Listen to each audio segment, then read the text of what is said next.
Halo semuanya, nama saya Rainer Angelo, mahasiswa Teknik Industri UPH. Hari ini saya akan menjelaskan tentang monitoring and controlling.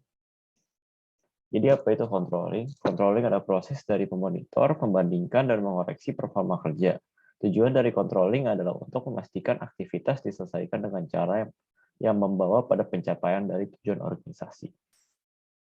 Jadi ada empat step dari controlling atau 4 tahap. Yang pertama adalah establish performance objective dan standar.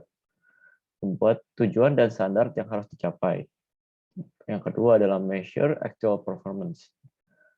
Yang pertama ada how we measure, observasi personal, laporan statistik, laporan lisan, dan laporan tertulis. Yang kedua ada what we measure adalah hal-hal yang kritis untuk proses kontrol. Yang ketiga ada langkah ketiga ada compare actual performance with objective and standard, yaitu menentukan derajat dari variasi antara performa aktual dan standar. Dan ada istilah range of variation, parameter yang dapat diterima dari variasi antara performa aktual dan standar.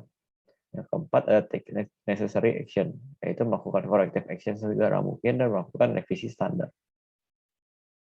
Sebagai contohnya, satu departemen produksi harus membuat tujuan dan standar yang harus dicapai. Contohnya ada pada produksi manufaktur. Dia harus membuat tujuan dari berapa banyak barang yang diproduksi dan standar-standar dari setiap produk, seperti spesifikasi dari berat, ukuran, ataupun spesifikasi lainnya yang harus dicapai. Selanjutnya, melakukan pengukuran dari performa yang aktual. Artinya saat bisa jadi melakukan observasi langsung ataupun saat membuat laporan dari dari proses produksi yang sudah dilakukan. Contohnya adalah laporan dari jumlah kecacatan atau reject, atau juga produk yang dapat dihasilkan, dapat juga melihat performa dari produksi, seberapa banyak yang diproduksi, dan kapasitas mesin yang dipakai berapa persen. Semua itu dapat diukur dan kita dapat melihat itu dalam proses kontrolnya. Selanjutnya dari hasil-hasil yang sudah diukur tadi, kita mengcompare atau membandingkan dengan objektif dan standar yang sudah ditentukan. Contohnya, misal kita memiliki standar reject 3% dan ternyata aktualnya adalah 5%. Nah, dari perbandingan tersebut, artinya kita berada di posisi dari range of variation yang tidak diterima. Selanjutnya, sesuai dengan step-nya, kita melakukan necessary action atau melakukan corrective action segera mungkin. Bisa jadi kita memperbaiki, bisa jadi kita melakukan repair ataupun melakukan perbaikan dari produk, ataupun kita juga bisa melihat kembali apakah standar yang kita buat itu terlalu tinggi dan melakukan revisi standar. Selanjutnya ada type of control. Ada 3, yaitu 1 work input atau feedforward control, yaitu kontrol yang dilakukan sebelum aktivitas kerja selesai, bertujuan mengantisipasi masalah. 2 work throughput atau concurrent control, kontrol yang dilakukan saat aktivitas kerja dalam proses, bertujuan memperbaiki masalah yang sedang terjadi. Dan 3 work output atau feedback control, kontrol yang dilakukan setelah aktivitas kerja selesai, bertujuan memperbaiki masalah setelah masalah tersebut terjadi.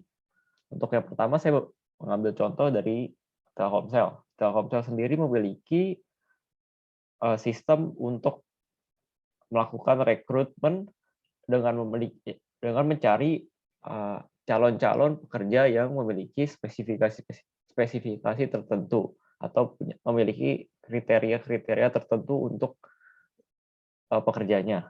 Hal ini bertujuan mengantisipasi masalah yang bisa terjadi nantinya dan memastikan bahwa karyawan yang diterima memiliki kemampuan yang dapat dapat dipertanggungjawabkan dan sesuai dengan apa yang dibutuhkan oleh perusahaan. Selanjutnya, untuk yang kedua, saya memberikan contoh dari Toyota. Toyota sendiri memiliki sistem produksi yang sudah sangat terkenal. Dia memiliki sistem namanya Jidoka yang di mana proses produksi dapat dihentikan sewaktu-waktu jika ditemukan suatu masalah. Hal ini untuk mengetahui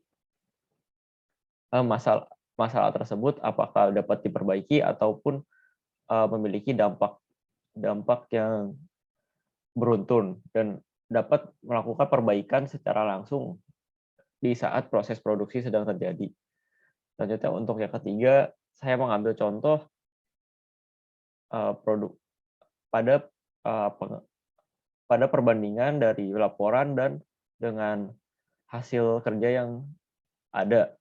Sebagai contoh yang tadi, misalkan kita memiliki hasil laporan bahwa produk reject kita sebesar 5% dari hasil produksi, tetapi kita punya standar yaitu 3%.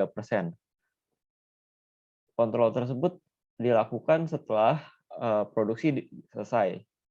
Hal tersebut dapat bertujuan untuk menyelesaikan masalah, bertujuan untuk memperbaiki masalah tersebut. Contohnya dengan kita mengambil corrective action yang seperti dijelaskan tadi. Sekian presentasi dari saya, terima kasih. Ini merupakan referensi yang saya gunakan.